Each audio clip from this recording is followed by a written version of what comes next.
How's it going, everyone? Chris from The Automation, and today what we're going to do is we're going to look at the new Loxone intercom. It's here, and see what we think of it really. Give it a review, see how easy it is to set up and install and commission, and then just go over my opinions on the good, the bad and the ugly. So just before we start, firstly, I'd like to thank the guys at IXA for providing me with the intercom to do this video, so thanks for that, guys. And secondly, as usual, if you like the video and you find it helpful and you want more content around this sort of genre, please feel free to like and subscribe. So first of all, this is it. I don't know if it's going to focus, get my face out of it, but that is the new Loxone intercom. So first impressions is, you know, it's really nice looking. They've kept it very simple, as most of Loxone's products, like the peripheral products, are. Like they're touch pure, motion sensors, etc. So really nice form factor. Basically, all it's got is the bell button, which is all someone needs when they're, you know, when they're coming to the door to ring the bell and get your attention. So really like that. Lovely form factor. So yeah, that's the first thing. I think it looks great. They've also got these new metal brackets, which I'm not gonna try and stick it in. It's a bit faffy to get in and out. So, but yeah, as you can see, the double bracket, which is going to be obviously, well, it can be used for, I suppose, the intercom obviously, but then also like an NFC code touch. Or maybe a Loxone touch pure, doesn't really matter, but that's the double bracket. And then we've just got the standard single bracket as well. So the only connection needed for the new intercom is just basically two twisted pairs. One is the LAN connection and one is the PoE connection, if I remember correctly. So yeah, it's basically, yeah, very easy to wire, and then the other end is going into a standard PoE switch over here. So let's do that.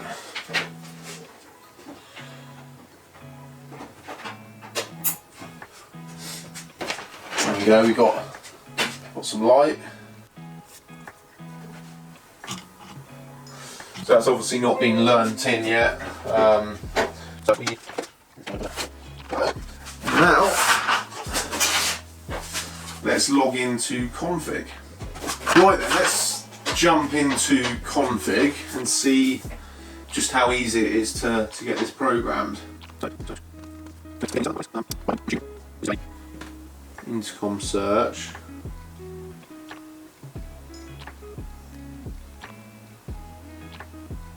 Right, so that doesn't appear to be working, and I don't know what that red light means. So I'm going to go and have a look online at the documentation.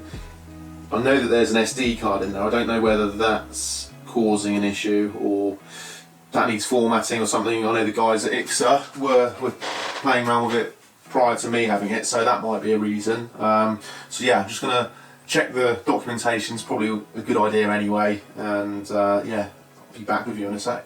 Right then, so just browsing the knowledge base, Loxone knowledge base to work out what's going on with it. So it says here in the LED states that permanent red LED SD card is not inserted or cannot be detected.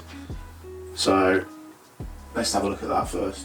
Right, so I think that solved that issue. Yeah, the SD card wasn't pushed in fully, so I think now that's ready to be learned in. I did read that it's meant to be done, well, it looks as though it's learned in through the network search rather than adding an intercom. Network device search. Here we go. Okay, so intercom found. There we go, now it's identifying itself.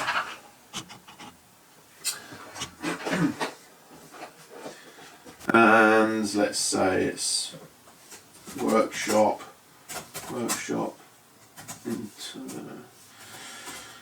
Intercom, fingers are cold, I can barely type, and that's going in the workshop.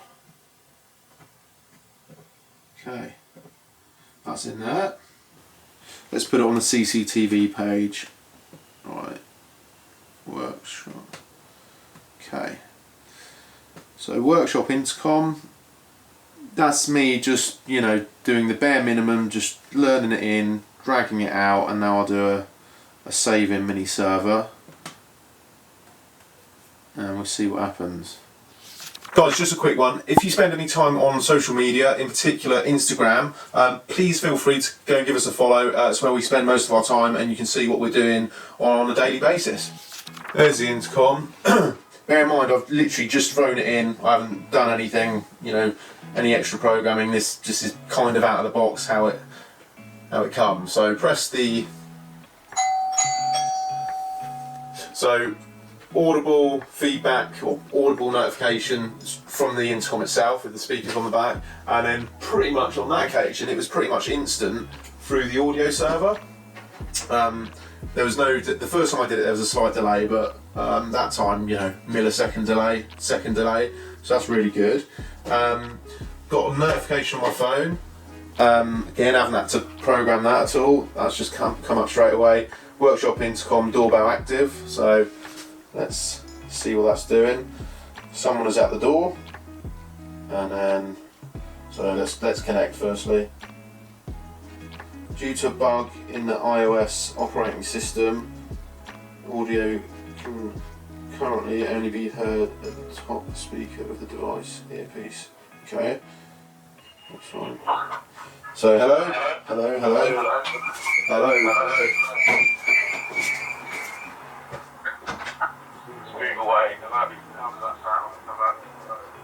No idea how that sounded. So I don't know. That's not sure what's going on with that video bit there. Can mute the doorbell. Can see the activity. That's pretty good. Pretty good picture. What's that? Move it.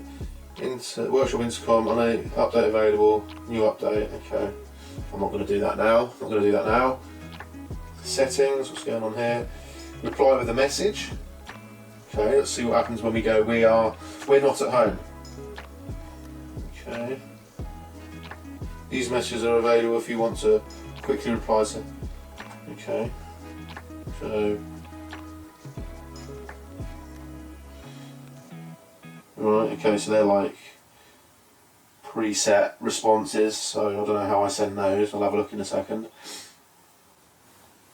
But yeah, in terms of like ease of setup, how quickly you can install it and get it in the system and working, like really impressed. That's very, very fast.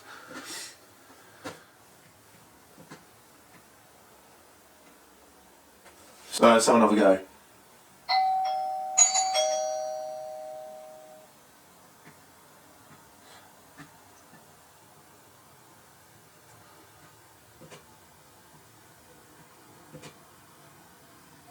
Someone's at the door.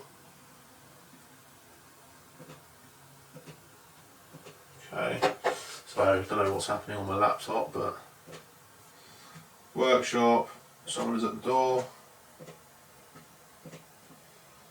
No idea what's going on there on my laptop, but it won't let me access the intercom. I don't know whether it's because I've accessed it through the app here. That might have been why, so let's try that again.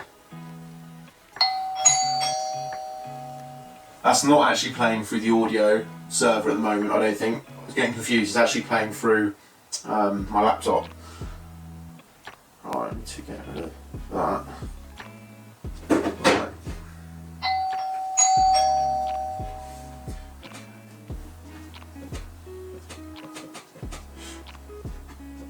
Right, for whatever reason I can't open that up in the app on my laptop. So no idea what that's all about, but obviously I can on my phone. Hello. Hello. Shouldn't have said anything. Yeah, that's a pretty good picture. That's a pretty good picture. Okay, right, let's try this quick response. Let's go through it again, through the process again. So, someone's going to ring the bell, me, obviously. Okay. And I'm going to answer with a preset message. Might need to change the language first, if you're installing that in the UK. Okay, so here's where we can now add the audio server. So if I double click output panel bay, which is connected to the audio server, so okay that. Just have a look at some of the settings. So I could, you've got various outputs, 1, 2, 3.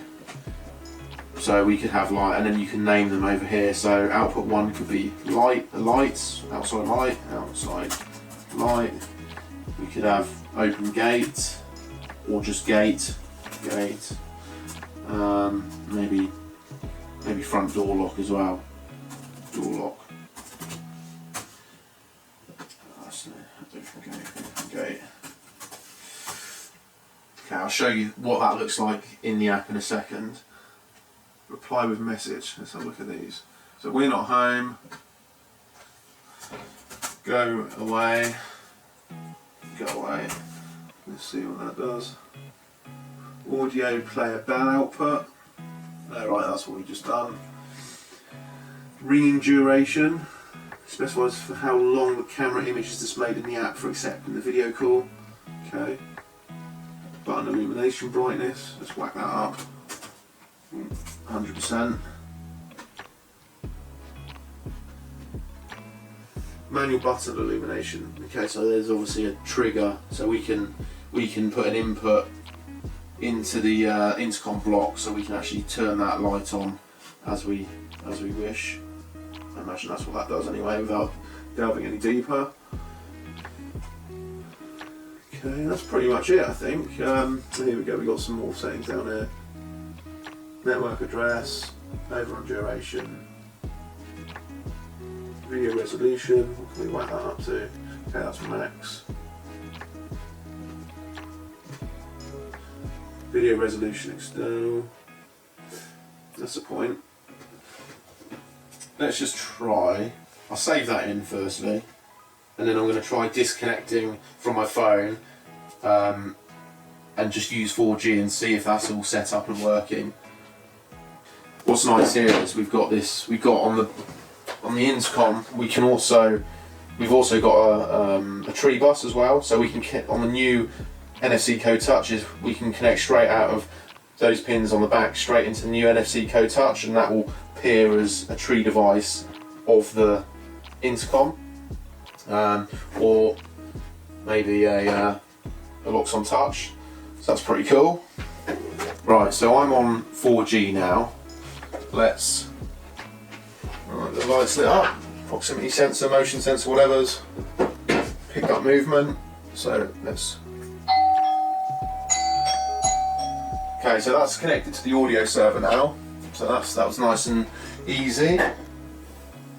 Yeah, there we go. And we've just had a notification through to my phone. So let's have a look at this.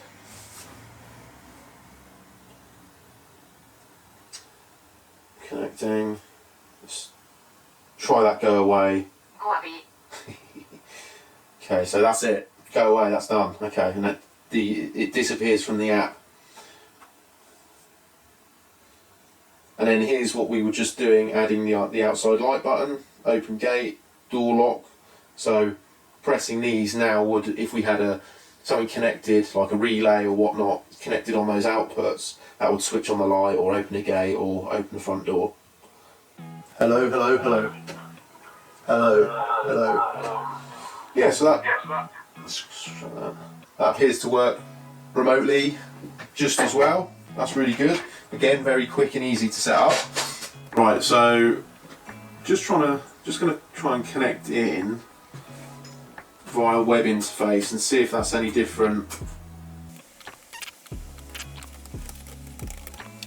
Okay, so I've just logged in through just a standard web interface through Chrome to the mini server.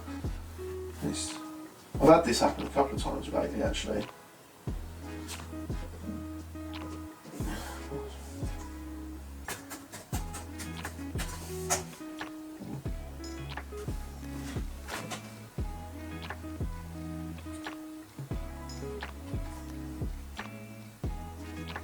Don't know why that's happening, but that's annoying. Let's try a different browser, let's try Firefox. Right, Firefox, let's have a look. So, audio and video are not supported by your browser. Okay, that's a bit pants, I don't know why that is. Activity, let's have a look. So yeah, we can see all my doorbell rings. Answer. Outside light, yeah, so we got all these triggers again. Let's press it again. Someone is at the door. Can't appear to do anything through web browser or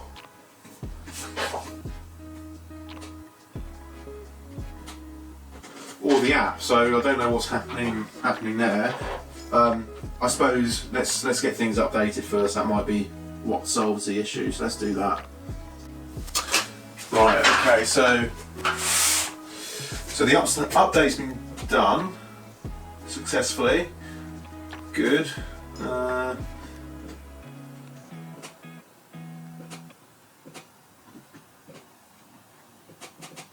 I still can't access it in the app for whatever reason.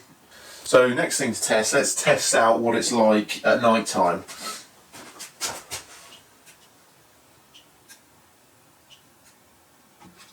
So, see how that does.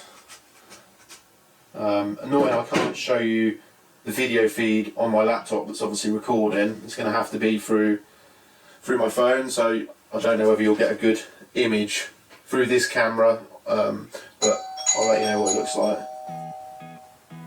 Okay, that's alright. You go over here. But yeah, I mean, it doesn't see, there's no infrared. Doesn't seem to be any at all. So yeah, have to make sure it's mounted in a well lit place if you want to see anyone at night time. That's completely black now. Obviously I've got the light of the intercom. Yeah, I've got the light from my laptop. But yeah, so the video at night is pretty rubbish, to be honest. You have to make sure it's mounted near like a front door light, outside light, something like that, where it's well lit. So that's not great. Audio and video are not supported by a browser. I'm just gonna have a look. Just gonna have a look a bit further into that. Okay, quick skim through the documentation. Can't see anything that says about video feed, audio feed not working on browsers or the app on Windows. So not sure about that. So let's give it another go. Go away. Let's go again. We're in the backyard. So yeah, just wrapping things up. So generally, I think it's a pretty good product. It looks great. It's very fast to set up and commission. Really, genuinely is. There are a few negatives. So firstly, there's no infrared. So if you're in a dark spot, it's not well lit, then you're going to struggle to see who's at the door at night. I think this is okay, but only time will tell. It's IP34, which is basically splash proof. So if it's not covered, not like under a porch area and there's torrential rain all the time, then that might suffer. It also says on the website, if you're in a sunny place, and we'll probably be fine in the UK, but if it's a sunny location, it's in direct sunlight, they recommend using the white version, because obviously there's potential for it to overheat. Also, a chap that I know has managed to get his hands on one early, and he experienced the glass peeling off on the first one that he was installing. So let's hope that that's a bad batch, and let's hope that that gets sorted. And I think that's pretty much it. So generally I think it's a good product. I think time will tell whether the glue is sorted and whether the IP rating is sufficient, but generally I think it's a good product. Not today, thank you.